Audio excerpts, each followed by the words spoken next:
Hello.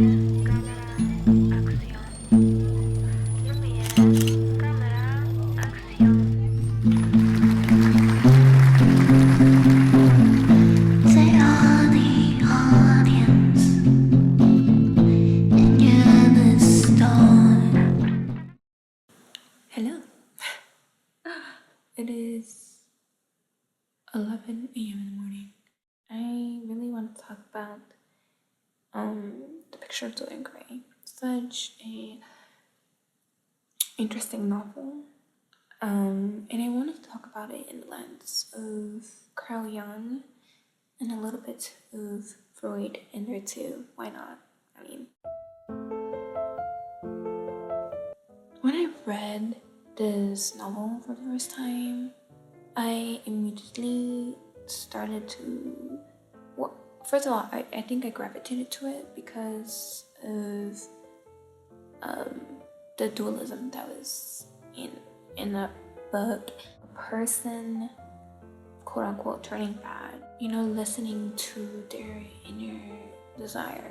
I think that inner desire that Dorian had, new hunger that just seemed to like awaken from him, from like Basil's preaching of this yellow book that he got like from France, and this new philosophy.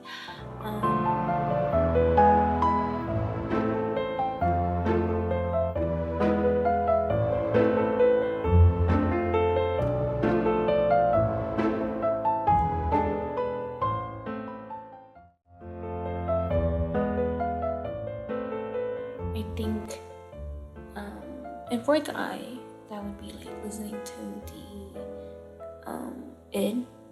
ID, right? So your inner self. But I think in Jung's is listening to the shadow.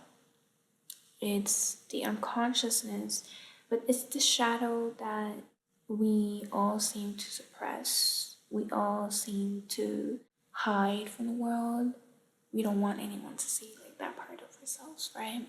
Sometimes we don't even understand our shadow, which I feel like was Dorian for the longest time. Like he's like, what, like this existed within himself? Cause it like we read the novel and it's like he didn't know he had this type of hunger for people. Henry was the one who brought this new ideology within Dorian and just kind of created this new context, this new world that he opened the unconscious, something that Dorian wasn't aware about himself, to life. And for the world and for like beauty and the sense of insecurity that like grew that didn't exist before about his beauty. Absolutely wow.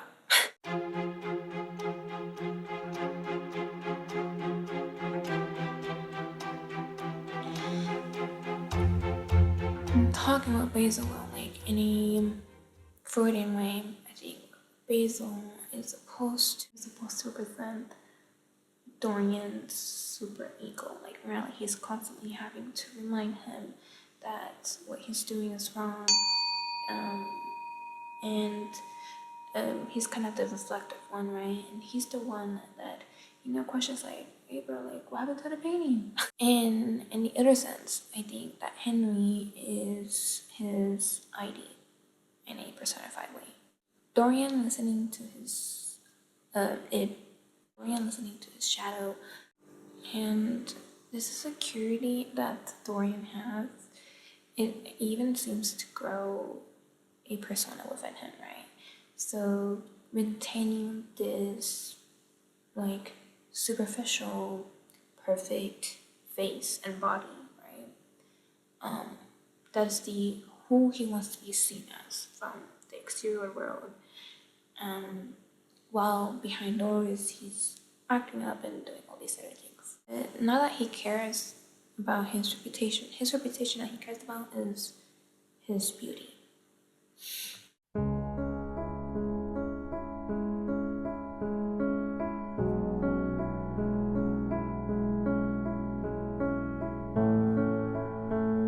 Now, there is something I want to talk about within Picture of Dorian Gray. Lacan, this French philosopher, he had an idea, I can't even pronounce the word, but exploration by Freud, and he developed this idea of pleasure, but pleasure that is mixed with guilt and it's a type of pleasure that you cannot resist, that is like in nature within you, but that you yourself know that it's bad because it either harms other people or harms themselves. And it's borderline. It's playing between the lines of what is acceptable and what it isn't. So what most people do is that they hide that pleasure and keep it behind doors. Now the reason I bring this up is because I kind of see this a lot within Dorian. So Dorian goes from this nice, rich, like young adult into this adult who is, being tempted by his friend Henry, falls into temptation, and then falls in love with the world that he's introduced by Henry. And it's where we see kind of him playing with, his sexuality, playing within just a world full of pleasure. I think through Basil's lens, we can almost see that the pleasure that Dorian is engaging with is too far. It's not acceptable, I guess, in social standards. But I find that so interesting. Another thing that just came into my mind, and another example for this Lacan's philosophy, this idea of pleasure slash guilt, pleasure that has to be hidden, is the film The Piano Teacher. You see the protagonist, the piano teacher, who, her whole life she's been repressed by her mother, and herself in some ways to not live a romantic life, and she hides her sexuality, her sexual part, her sexual self, and throughout the novel she becomes obsessed with this young boy who, awakens that part, and she's living through her fantasies through him. And I think that example is actually more accurately a depiction of Lacan's idea. It's the female sexuality that he discusses. Back to dualism that we find within the picture of Dorian Gray, good and evil. Good being morals, good being, living within standards. Good is, staying away from trouble, and bad is doing the opposite of that, which is Henry's way of life, and Basil's is the good morality, right?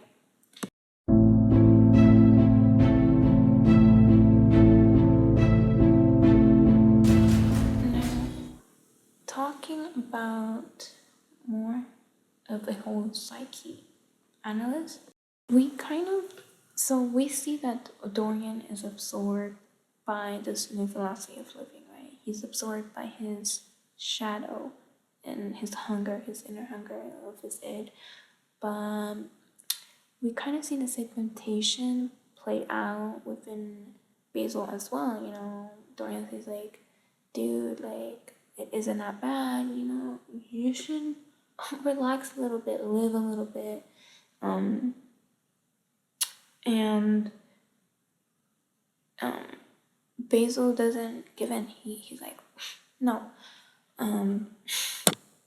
But I like to read this part. Says when our art, and this is really early, and I'm probably the first 5 chapters in, but it says when our eyes met, I felt I was growing pale. A curious sensation of terror came over me. I knew that I'd have come to face with someone whose mere personality was so fascinating. If I allowed it to do so, it would absorb my whole nature, my whole soul, my very art itself. So here, I feel like we're seeing that Basil acknowledges that his shadow is leaning towards Dorian, but he is not willing to give his soul, his self, entirely to his shadow and restrains himself from it. And we see this throughout the novel, where Basil kind of has a crush on Dorian, but doesn't allow himself to truly be with Dorian. And it's so funny because, Basil is such a constant reminder to Dorian of the person who he had lost within himself, right? He lost his morality, he lost this good part of himself that he had to kill Basil to completely let go. So, yeah, spoilers, I guess. Well, this whole thing is spoilers. But it's so funny because Basil didn't kill his shadow. Like, he acknowledged that it was there. He just didn't play with it. He didn't dive in fully into his shadow. And I think this goes along with what Young says, is that you cannot kill your shadow. It's always going to be there, but you can't let it control you. You can't let your shadow take over you. You have to learn to understand it. You have to learn how to quote unquote control it and connect with it, because you can also not fully ignore it. You need that inner balance within yourself. And yeah, I feel it's really interesting. I think another story that really goes into this is like shadow versus the self, and a little bit of the super ego is the Black Swan. If you have seen the film, it quite reminds me of this as well. You see Nina, who's the protagonist, because she wants this role so bad, she forces herself to learn a new way of living, to learn and see the world and play the world from a different lens, which is, listening to the hunger, be more love, listen to your more sexual self or whatever. And she gets so immersed by it that she starts like hallucinating, doing drugs, and even creates fantasies that are not like real, and then she believes that totally took place. And at the end, she becomes consumed by it and becomes over it. Like, her shadow takes over her, and I think that's really fascinating. And like Dorian, Nina kills her good side. She kills the part of her that constantly was holding into morality, who was constantly quote unquote holding her back. But by doing so, she becomes destructive completely, and she loses balance and dies. And guess what? Dorian dies too. And this duality, this life duality that Dorian is living, also reminds me of this novel called Perfume. It's a French novel, I think. Very old. It's this guy who curates perfumes by creating his perfumes and being really good at his application, his job. By doing so, he creates his perfumes by killing women. It's the sense. But day he's a good guy, but night he's a murderer. He's like out here like killing all the streets. Again, it's living a duality life, just not good. And again, it's about the philosophy, the belief of Lacan. Like, a pleasure, it's a hunger that it is so unhealthy that it ends up like hurting you and killing you. But yeah, I'm trying to. We never really see Dorian trying to become good fully by killing his shadow. And I don't think I've ever read a novel in that perspective. And I'm trying so hard to like think of one, but I really can't. I could think of examples, you know, like saints, nuns trying to get rid of their hunger, get rid of this human hunger, like human nature, and giving it all up and to live this perfectly saint lifestyle.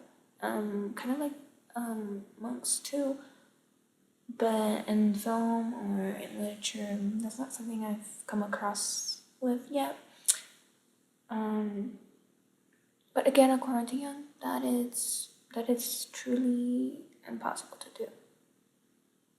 But yeah, and I just realized something really interesting.